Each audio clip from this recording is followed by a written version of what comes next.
Bismillahirrahmanirrahim. Assalamualaikum warahmatullahi wabarakatuh. Hai Ananda Ustazah, bagaimana kabarnya pada hari ini? Semoga kita semua sehat dan walafiat ya nak. SDIT Arifah, generasi semangat Al-Quran. Sebelum belajar, kita berdoa dulu ya nak. Sikap berdoa. Bismillahirrahmanirrahim. Rabbi zidni ilma warzuqni fahma. Amin. Hari ini kita akan belajar tematik. Tema 6, energi dan perubahannya. Subtema 2, perubahan energi. Pembelajaran 1 dan 2. Adapun tujuan pembelajaran kita pada hari ini yaitu yang pertama yaitu menjawab soal berdasarkan teks bacaan, yang kedua mengetahui perubahan energi dalam kehidupan sehari-hari, yang ketiga mengetahui perubahan energi listrik, dan yang terakhir yaitu kewajiban dan hak dalam menggunakan energi.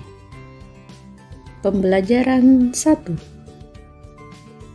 Energi itu tidak dapat diciptakan oleh manusia. Energi juga tidak dapat dimusnahkan. Energi hanya dapat diubah dari satu bentuk ke bentuk lainnya.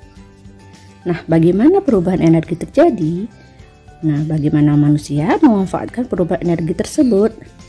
Ayo kita belajar bersama ya nak. Perubahan energi. Lani sedang membantu ibu di dapur. Lani memperhatikan kompor yang sedang menyala. Lani bertanya kepada ibu, bagaimana kompor itu dapat menyala? Kompor dapat menyala karena ada bahan bakarnya. Bahan bakar yang sering digunakan untuk kompor adalah minyak tanah dan gas. Nah, energi pada minyak tanah dan gas adalah energi kimia. Minyak tanah diserap oleh sumbu kompor. Sumbu kompor disulut api hingga menyala. Pada saat kompor menyala, terjadi perubahan dari energi kimia menjadi energi panas. Saat kompor gas menyala juga terjadi perubahan energi kimia menjadi energi panas.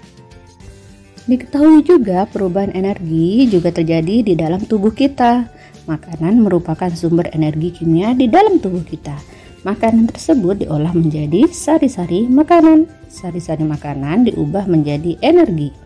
Karena energi inilah seluruh bagian tubuh kita dapat bekerja.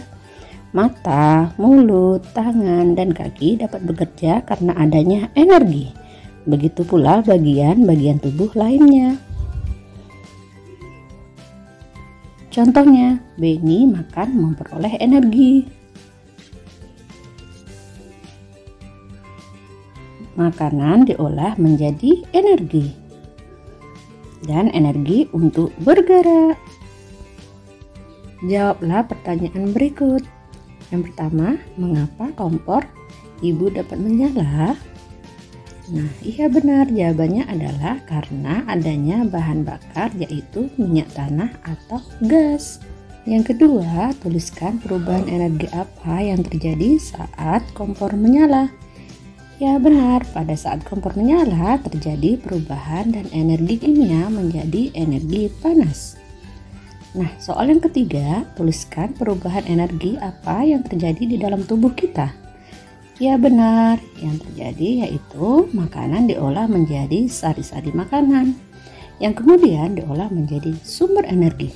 Nah, sekarang coba Ananda Ustazah lihatlah perubahan energi yang ada di sekitarmu. Contoh, peristiwa perubahan energi di rumah. Misalnya pada perubahan energi kimia menjadi energi panas, yaitu pada menyalanya kompor. Selanjutnya pada perubahan energi listrik menjadi energi panas, yaitu pada menyetrika baju. Nah, untuk peristiwa perubahan energi di sekolah, misalnya perubahan energi listrik menjadi energi bunyi. Contohnya bel sekolah berbunyi. Selanjutnya contohnya pada perubahan energi gerak menjadi energi bunyi, yaitu pada memukul bel sekolah. Nah, selanjutnya kita akan mengamati lamanya kegiatan Lani dalam berlatih menari. Tidak terasa sudah 1 jam Lani berlatih menari. Lani berlatih sejak pukul 12.30. Sekarang Lani merasa sangat lelah. Lani pun pergi ke kamar untuk istirahat tidur siang. Sampai di kamar, Lani langsung membaringkan tubuh. Tidak lama kemudian Lani pun tertidur. Dan tepat pukul 16.00 WIB, Lani terbangun. Jam dinding berbunyi. Lani segera mandi. Setelah mandi dan ganti pakaian, Lani mengulang pelajaran. Kebetulan ada pekerjaan rumah yang harus dikerjakan. Lani mengerjakan PR dengan serius. Nah, tidak terasa jam dinding menunjukkan pukul 17.30 WIB. Dan pekerjaan rumah Lani telah selesai. Nah, sekarang ayo kita jawab pertanyaan berikut sesuai cerita tersebut. Pertanyaan yang pertama yaitu pukul berapa Lani selesai latihan menari di rumahnya, dan tunjukkan dengan jarum jam. Nah, kita ketahui Lani berlatih sejak pukul 12.30. Nah, Lani sudah berlatih menari selama 1 jam.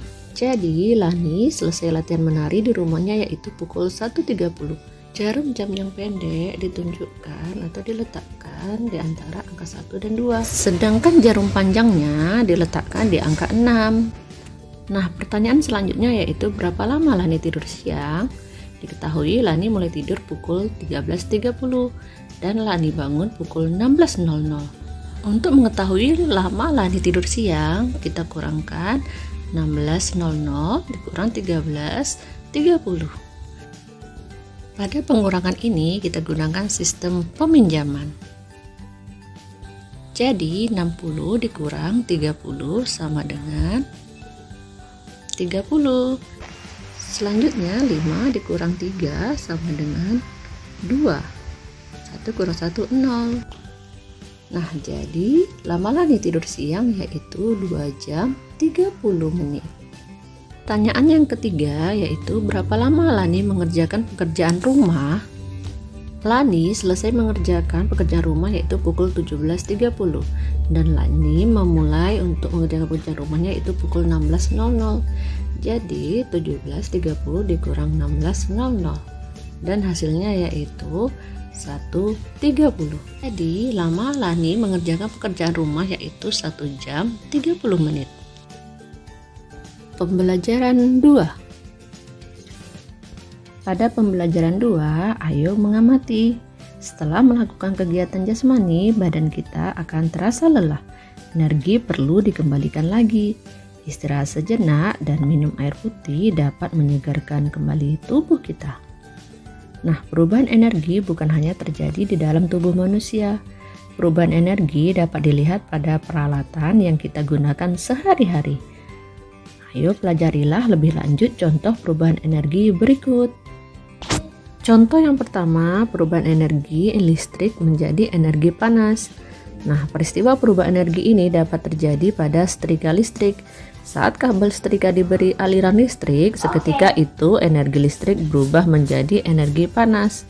Peristiwa yang sama juga terjadi pada kompor listrik dan penanak nasi listrik. Contoh yang kedua yaitu pada perubahan energi listrik menjadi energi gerak. Perubahan energi lainnya adalah perubahan energi listrik menjadi energi gerak.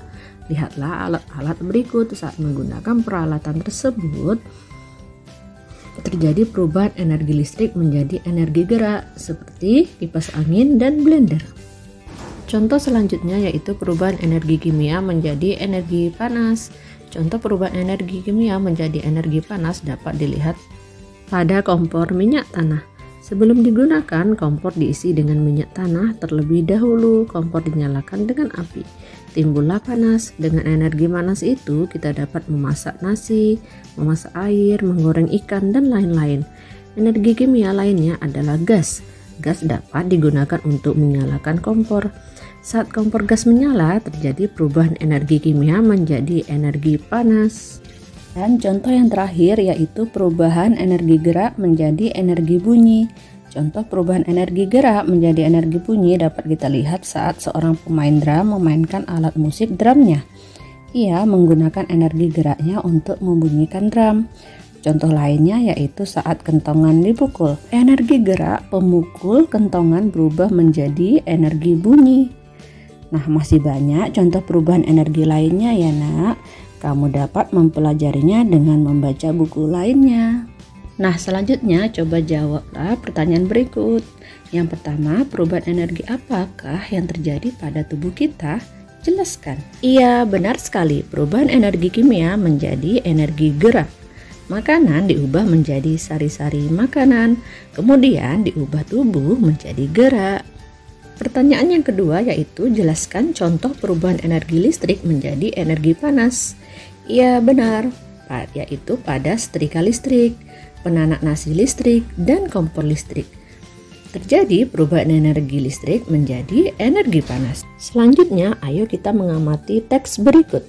Tuhan Maha Pengasih lagi Maha Penyayang. Karena kasih sayangnya kita semua dapat hidup. Energi adalah nikmat Tuhan yang berguna bagi kelangsungan hidup. Semua orang berhak memanfaatkan energi yang sudah dianugerahkannya. Kita berhak menggunakan energi tersebut. Tapi kita juga memiliki kewajiban terhadap energi. Kita wajib menggunakan energi dengan bijak.